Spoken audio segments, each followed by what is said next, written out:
राधे राधे दोस्तों, स्वागत है आपका प्रचिन मंत्रा चैनल पर। इस चैनल पर आपको नई नई और दिलचस्प कहानियां मिलती हैं। अगर आप पहली बार इस चैनल पर आए हैं तो चैनल को सब्सक्राइब कर लीजिए और वीडियो अच्छी लगे तो कमेंट और लाइक करना बिल्कुल मत भूलिए। एक समय की बात है, हेम पर्वत से दूर एक रमणीय प्रदेश स्थित था जहां राजा वीरेंद्र प्रताप का शासन था। वीरेंद्र का विवाह एक अत्यंत सुंदर राजकुमारी राधिका से हुआ था। दोनों एक दूसरे से गहरा प्रेम करते थे और हमेशा एक दूसरे के लिए अपने प्राणों की आहुति देने को तत्पर रहते थे। विवाह के कुछ समय बाद रानी ने एक सुंदर पुत्र को जन्म दिया जिसका नाम युवराज चंद्रकेतु रखा गया। चंद्रकेतु बचपन से ही अपनी माता से अधिक अपने पिता वीरेंद्र प्रताप से प्रेम करता था। राजा वीरेंद्र का एक छोटा भाई भी था जिसका नाम था बलवीर। वह हमेशा अपने बड़े भाई के साथ ही रहता था और इस प्रकार वे सभी सुखपूर्वक जीवन व्यतीत कर रहे थे। वीरेंद्र के राज्य में चारों ओर खुशहाली और संतोष का वातावरण था। उन्होंने प्रजा के कल्याण के लिए अनेक कार्य किए थे जिससे प्रजा स्वयं को धन्य मानती थी कि उन्हें ऐसा राजा मिला है। एक दिन राजा वीरेंद्र अपने भाई बलवीर के साथ जंगल में शिकार खेलने गया। तभी एक अनहोनी घट गई। उस दिन राजा वीरेंद्र की एक दुर्घटना में मृत्यु हो गई और इसके असली कारण का ज्ञान केवल उनके भाई बलवीर को ही था। भारी मन से उसने सबको बताया कि एक विषैला सांप काटने से महाराज वीरेंद्र प्रताप का निधन हो गया है। इस दुखद समाचार से पूरी प्रजा मानो स्तब्ध रह गई। प्रजा अपने राजा वीरेंद्र को अत्यंत प्रेम करती थी और यह समाचार सुनकर सारे राज्य में शोक की लहर दौड़ गई। इस दुर्घटना का सबसे गहरा असर राजकुमार चंद्रकेतु पर पड़ा, जो अपने पिता के बहुत करीब था। राजकुमार का अधिकांश समय अपने पिता के साथ बीतता था और वह इस गहरे सदमे को सहन नहीं कर पा रहा था। उसकी भूख, प्यास और नींद सब समाप्त हो गई थी। वह रात भर जागता और अपने पिता की याद में आंसू बहाता रहता। कुछ समय यूं ही बीत गया, लेकिन चंद्रकेतु के हृदय से पिता की यादें धुंधली नहीं हुई थी। एक दिन उसने ऐसा समाचार सुना कि उसे अपने कानों पर विश्वास नहीं हुआ। जिस रानी ने जीवन भर राजा वीरेंद्र के प्रति अपार प्रेम दर्शाया था और जिनके लिए वह अपना सब कुछ न्यौछावर कर सकती थी, उसी ने राजा के छोटे भाई बलवीर के साथ विवाह कर लिया था। इस बारे में राजकुमार को कुछ भी बताने की आवश्यकता नहीं समझी गई थी और यह विवाह बड़े ही गुप्त रूप से संपन्न हुआ था। यह समाचार सुनकर चंद्रकेतु भीतर तक हिल गया। यह विवाह किसी भी दृष्टिकोण से उपयुक्त नहीं था, क्योंकि जहां रानी राधिका अनुपम सुंदरता की मूरत थी, वहीं बलवीर अत्यंत साधारण व्यक्ति थे। इसके अतिरिक्त बलवीर में कोई विशेष गुण भी नहीं था जो उन्हें राज सिंहासन या रानी का सच्चा अधिकार दे सके। यह बात केवल राजकुमार चंद्रकेतु समझ पा रहा था। रानी राधिका ने तो इस ओर से अपनी आंखें पूरी तरह मूंद ली थीं और इस विवाह के लिए बहुत ही जल्दी अपनी स्वीकृति दे दी थी। यही बात चंद्रकेतु के हृदय को सबसे अधिक चुभ रही थी। उसके पिता वीरेंद्र प्रताप को गुजरे अभी अधिक समय नहीं बीता था और उसकी मां ने दूसरा विवाह कर लिया। अपने पति के प्रति उनकी जो गहरी निष्ठा और प्रेम था, वह इतनी जल्दी कैसे समाप्त हो गया, इस विचार ने चंद्रकेतु को गहरी चिंता में डाल दिया। एक दिन वह अपने कक्ष में बैठकर बीते कुछ महीनों में हुई घटनाओं पर गहन विचार करने लगा। तभी उसके मस्तिष्क में एक विचार कौंधा, कहीं इस विवाह के पीछे कोई षड्यंत्र तो नहीं छिपा। उसने एक बार फिर से सारे घटनाक्रम को जोड़ने का प्रयास किया और धीरे धीरे सभी कड़ियां जोड़ी। सबसे पहले एक विषैले सांप के काटने से उसके पिता की मृत्यु हुई, परंतु इस घटना का साक्षी केवल चाचा बलवीर ही था। फिर कुछ ही समय बाद चाचा बलवीर और उसकी मां राधिका का विवाह हो गया। कहीं ऐसा तो नहीं कि उसके पिता की मृत्यु के पीछे इन दोनों का ही हाथ है। सिंहासन का लालच तो अक्सर बड़े बड़े लोगों को गलत रास्ते पर ले जाता है। निश्चय ही लालच में आकर इन्होंने मेरे पिता को मारने का षड्यंत्र रचा और अब इस राज्य को हथियाना चाहते हैं। जितना चंद्रकेतु सोचता, उतना ही वह उलझता जाता। इस गहरे तनाव और अधिक विचार करने के कारण उसका स्वास्थ्य गिरने लगा। वह दुबला और कमजोर हो गया और उसके चेहरे पर उदासी और पीलापन साफ झलकने लगा। उसकी हंसी और खुशी को देखने के लिए लोग तरस गए। एक दिन की बात है, जब वह महल के शाही बाग में टहल रहा था, तभी एक पहरेदार सहमे स्वर में उसके पास आया और बोला, राजकुमार, कुछ दिनों से मैं महाराज वीरेंद्र प्रताप को महल में देख रहा। निश्चय ही यह उनकी आत्मा है जो पिछले 3 दिनों से दिखाई दे रही है। यद्यपि उन्होंने किसी से कोई बात नहीं की, लेकिन उनकी चाल ढाल से ऐसा लगता है जैसे वे किसी को खोज रहे हैं। यह सुनकर चंद्रकेतु को भारी आश्चर्य हुआ। यह जानकर कि उसके पिता की आत्मा महल में ही भटक रही है, उसे एक और प्रसन्नता हुई। वहीं दूसरी ओर चिंता में भी पड़ गया। धीरे धीरे उसे विश्वास हो गया कि उसके पिता की आत्मा अवश्य ही उसी को ढूंढ रही है और संभवतः कुछ संदेश देना चाहती है। आखिरकार राजकुमार चंद्रकेतु ने अपने पिता की आत्मा से मिलने का निर्णय किया। उसी रात वह पहरेदार के साथ उस स्थान पर जाकर बैठ गया जहां उसके पिता की आत्मा को देखा गया था। इस बारे में उसने किसी को कुछ नहीं बताया। आधी रात का समय था और उसकी आंखों से नींद कोसों दूर थी। तभी एक पहरेदार धीरे से उसके पास आया और फुसफुसाकर बोला, राजकुमार देखिए, चबूतरे पर महाराज वीरेंद्र प्रताप की आत्मा। राजकुमार चंद्रकेतु ने तुरंत चबूतरे की ओर नजरें दौड़ाई। राजसी वस्त्र पहने एक छाया धीरे धीरे उसकी ओर बढ़ रही थी।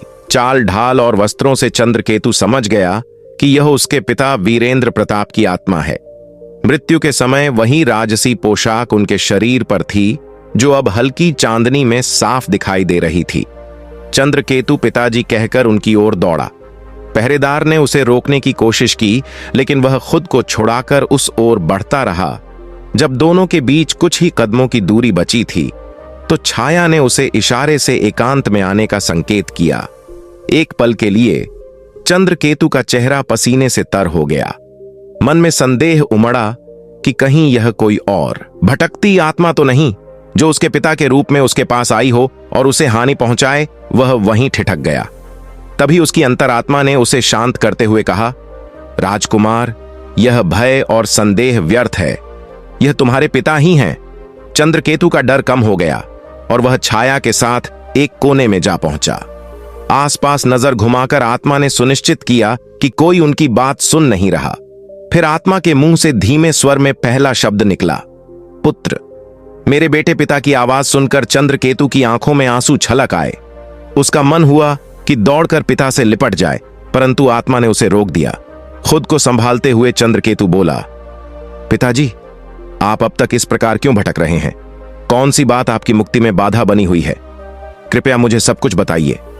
आत्मा ने गहरी सांस लेते हुए कहा, पुत्र, इसका कारण मेरी हत्या है। चंद्रकेतु चौंक कर बोला, मृत्यु? पिताजी, चाचा बलवीर ने तो कहा था कि आपकी मृत्यु एक विषैले सांप के काटने से हुई थी।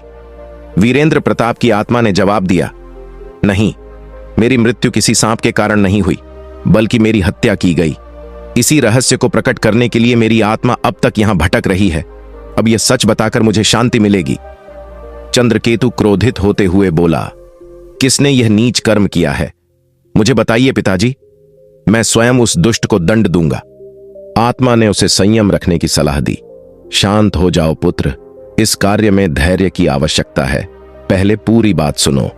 चंद्रकेतु ने अपने मन को शांत कर लिया और पिता से सारा सच बताने का आग्रह किया। आत्मा ने रहस्य से पर्दा हटाते हुए कहा, मेरी हत्या का षड्यंत्र और कोई नहीं, बल्कि मेरा अपना भाई बलवीर था। जिस दिन मेरी मृत्यु हुई, उस दिन मैं उसके साथ जंगल में शिकार खेलने गया था। वहां एक पेड़ के नीचे विश्राम करते हुए मुझे नींद आ गई थी। उस समय आसपास कोई नहीं था। उचित अवसर पाकर बलवीर आया और मेरे कान में विष की कुछ बूंदें टपका दी। उस विष के कारण मेरे शरीर की नस जलने लगी और मेरी धड़कन धीरे धीरे बंद हो गई। इस प्रकार उसने लालच में आकर मुझे मार डाला और राज सत्ता हथियाने के लिए मुझे इस लोक में भटकने के लिए छोड़ दिया। चंद्रकेतु यह सुनकर स्तब्ध रह गया और उसके मन में अपने चाचा के प्रति आक्रोश और प्रतिशोध की ज्वाला भड़क उठी। कुमार, यदि तुम मुझसे प्रेम करते हो तो प्रतिज्ञा करो, तुम बलवीर से मेरी मृत्यु का प्रतिशोध अवश्य लोगे, तभी मेरी आत्मा को शांति और मुक्ति मिलेगी। अन्यथा मैं युगों युगों तक इसी प्रकार भटकता रहूंगा। चंद्रकेतु को पहले से ही बलवीर पर शक था। पिता की बात ने उसके शक को यकीन में बदल दिया। वह प्रतिज्ञा करते हुए बोला, पिताजी, बलवीर ने आपको मुझसे छीना है। मैं उससे आपकी हत्या का प्रतिशोध लेकर रहूंगा। जब तक मैं अपना प्रतिशोध नहीं लूंगा तब तक मैं चैन से नहीं बैठूंगा। लेकिन एक बात ध्यान रखना कुमार, तुम अपनी माता को क्षमा कर देना। उसने जाने अनजाने जो पाप किया है उसका फल उसे स्वयं ईश्वर प्रदान करेंगे। इसके बाद वह आत्मा वहां से अदृश्य हो गई। चंद्रकेतु ने बेचैन होकर पिता को पुकारा, परंतु उसे कोई उत्तर नहीं मिला। अंततः वह सिर झुकाए कक्ष में लौट आया। चंद्रकेतु ने जो प्रतिज्ञा की थी उसे जल्दी से जल्दी पूरा कर लेना चाहता था ताकि उसके पिता की आत्मा को शांति मिल सके। लेकिन ऐसे कार्य में जल्दबाजी उसकी असफलता का कारण बन सकती थी। इसीलिए उसने योजना बनाकर इस कार्य को पूरा करने का निश्चय किया। चंद्रकेतु बहुत ही सरल और सीधे स्वभाव का था। किसी की हत्या का षड्यंत्र रचना तो दूर, वह किसी को बुरा भला भी नहीं कह सकता था। इसके अतिरिक्त बलवीर के गुप्तचरों की भी उस पर कड़ी नजर थी। चंद्रकेतु हमेशा सतर्क रहता था, इसलिए गुप्तचरों की निगरानी की बात उसे पता थी। उसे सबसे पहले इस निगरानी से छुटकारा पाना था, तभी कोई योजना बनाई जा सकती थी। अतः उसने एक चाल चली और पागलों की तरह व्यवहार करने लगा। ऐसे नाटक करने लगा कि उसकी चाल ढाल, व्यवहार और हरकतों को देखकर सभी उसके पागल होने का विश्वास करने लगे। बलवीर को उससे अब कोई खतरा नहीं रहा। उसे चुनौती देने वाला अब पागल हो चुका था। इस विचार ने उसे चंद्रकेतु की ओर से लापरवाह बना दिया। इसी के चलते उसने गुप्तचरों को निगरानी से हटा दिया। बलवीर के दरबार में एक वजीर था जिसकी एक पुत्री थी। चंद्रकेतु उससे बहुत प्रेम करता था, परंतु उससे दूर दूर ही रहती थी। सभी लोगों ने सोचा कि शायद प्रेम में मिली इस असफलता ने चंद्रकेतु के होशो हवास छीन लिए। यह बात चंद्रकेतु के लिए मददगार साबित हो सकती थी। उसने इसका लाभ उठाने का निश्चय किया और उसी समय राधिका के नाम एक पत्र लिखा। उसने पत्र की भाषा कुछ ऐसी लिखी जो बहुत ही उलझी हुई और अटपटी थी। अब राजा बलवीर को पक्का विश्वास हो गया कि चंद्रकेतु पागल है। उसने चंद्रकेतु को पूरी तरह से स्वतंत्र कर दिया। अब चंद्रकेतु कहीं भी बिना रोक टोक के आ जा सकता था। चंद्रकेतु ने जैसा सोचा था उसमें वह पूरी तरह से सफल रहा। अब उसने योजना बनाकर बलवीर के विरुद्ध षड्यंत्र रचना आरंभ कर दिया। उन्हीं दिनों एक नाटक मंडली नगर में आई हुई थी। तभी चंद्रकेतु को एक विचार सूझा।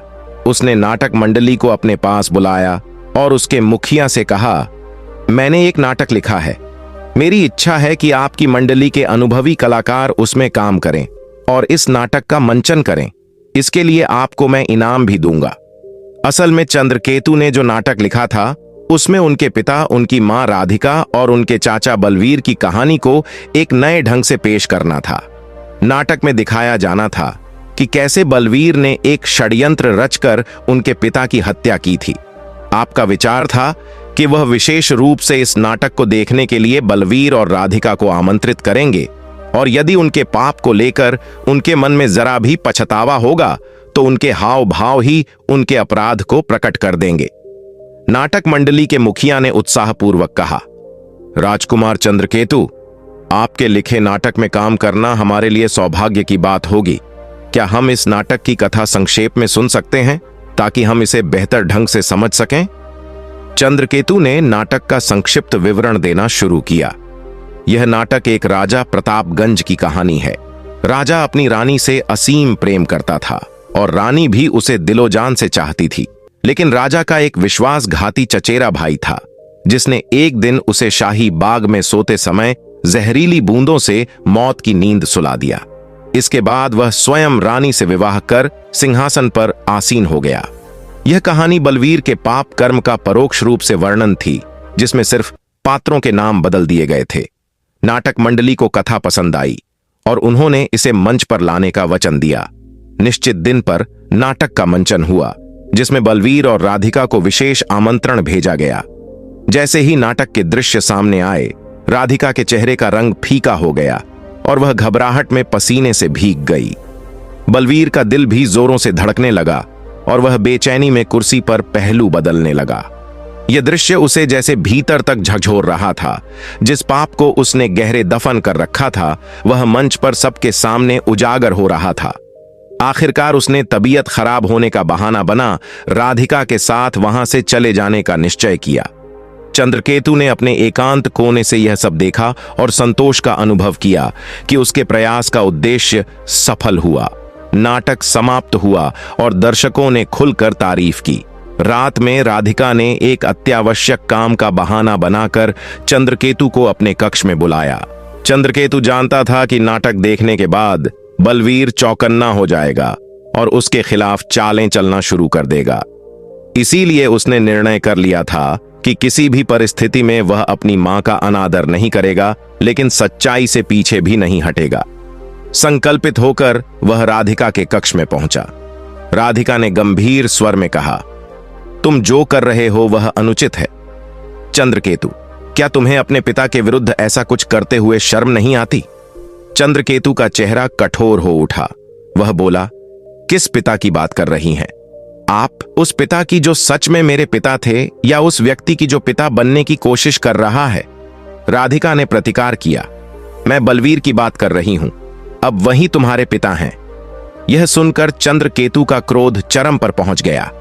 उसने क्रोध में कहा, बलवीर मेरा पिता नहीं हो सकता। वह मेरे सच्चे पिता का हत्यारा है। मेरे खून में बदले की आग जल रही है और जब तक उसका अंत नहीं कर दूंगा मुझे चैन नहीं मिलेगा। चंद्रकेतु का रौद्र रूप देखकर राधिका भयभीत हो उठी। जब वह कमरे से बाहर निकलने लगी तो चंद्रकेतु ने उसका रास्ता रोक लिया और खड़े स्वर में कहा, मां, आपको जाने से पहले मेरे एक प्रश्न का उत्तर देना होगा। राधिका ने उसे डांटते हुए कहा, तुम्हारी मां हूं, मेरे साथ ऐसे बात करते हो, तुम्हें लज्जा नहीं आती? और आगे बढ़ने लगी। तभी चंद्रकेतु ने उसका हाथ पकड़ लिया। राधिका ने हाथ छुड़ाने की पूरी कोशिश की, लेकिन सफल नहीं हुई। उसे लगा मानो सारा साहस चूक गया हो। तभी बरामदे में, जहां पर अंधेरा छाया हुआ था, बचाओ बचाओ की आवाजें आने लगी। यह किसी पुरुष की आवाज थी। चंद्रकेतु ने सोचा, इस अंधेरे में शायद बलवीर छिपकर उनकी बातें सुन रहा है और अब सैनिकों को पुकार रहा है। यह सोचकर वह उस अंधेरे में गया और तलवार से वार कर दिया। बरामदे में एक चीख गूंजी और फिर से किसी के गिरने की आवाज के साथ सब कुछ शांत हो गया। उस अंधेरे में जो भी आदमी था वह मारा जा चुका था। यह सोचकर चंद्रकेतु अब निश्चित हो गया था। वह उस व्यक्ति को देखना चाहता था। उसने आगे बढ़कर मशाल की रोशनी की तो देखा कि जमीन पर फूलमती के पिता की लाश पड़ी थी। वह बलवीर का एक विश्वास पात्र वजीर था और बलवीर के कहने पर ही वह वहां छिपकर उनकी बातें सुन रहा था। चंद्रकेतु के मुंह से अफसोस भरी आवाज निकली, अनजाने में मैंने इनकी हत्या कर दी। इसके लिए फूलमती मुझे कभी माफ नहीं करेगी। इसके बाद चंद्रकेतु राधिका की ओर मुड़ा। राधिका की सांसें उखड़ने लगी। हालत ऐसी हो गई मानो उसके प्राण ही निकलने वाले हों। चंद्रकेतु ने तलवार नीचे कर ली और राधिका से कहने लगा, मां, तुम्हें मुझसे डरने की कोई आवश्यकता नहीं है। मैं तुम्हारा पुत्र हूं। मैंने तुम्हारे ही अंश से जन्म लिया है। आज भी मैं तुम्हारा उतना ही सम्मान करता हूं जितना पहले करता था। परंतु मां, सच यह है कि बलवीर ने महाराज की हत्या की है। उसके हाथ महाराज के खून से रंगे हुए हैं। उसने सिंहासन पर अधिकार करने के लिए आपसे विवाह किया है। उस जैसे पापी का साथ देकर आप अपने वंश को कलंकित कर रही हैं। चंद्रकेतु की बातें सुनकर राधिका की नजर शर्म से झुक गई।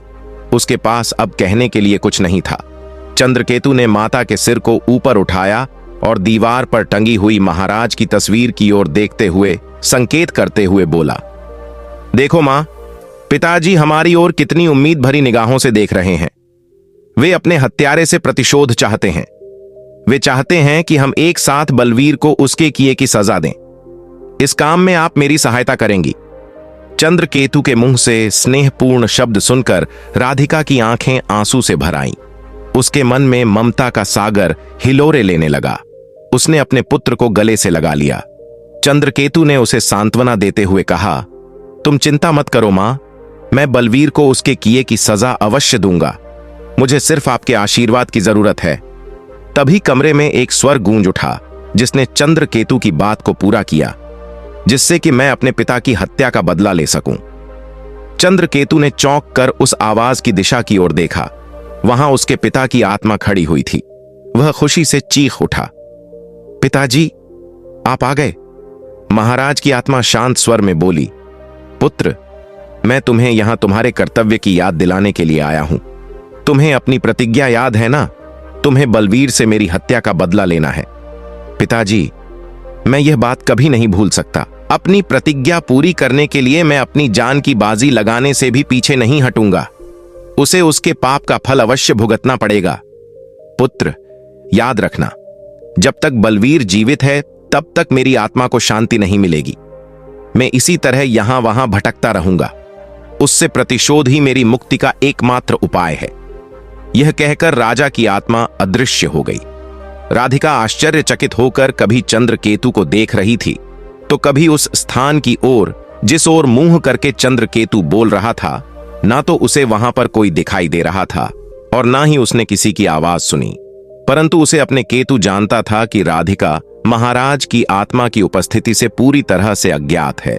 इसलिए उसने इस बारे में माता राधिका को कुछ नहीं बताया, केवल इतना ही कहा, मां, बलवीर से सावधान रहना। वह पापी एक हत्या कर सकता है और दूसरी हत्या करने में उसे कोई डर नहीं होगा।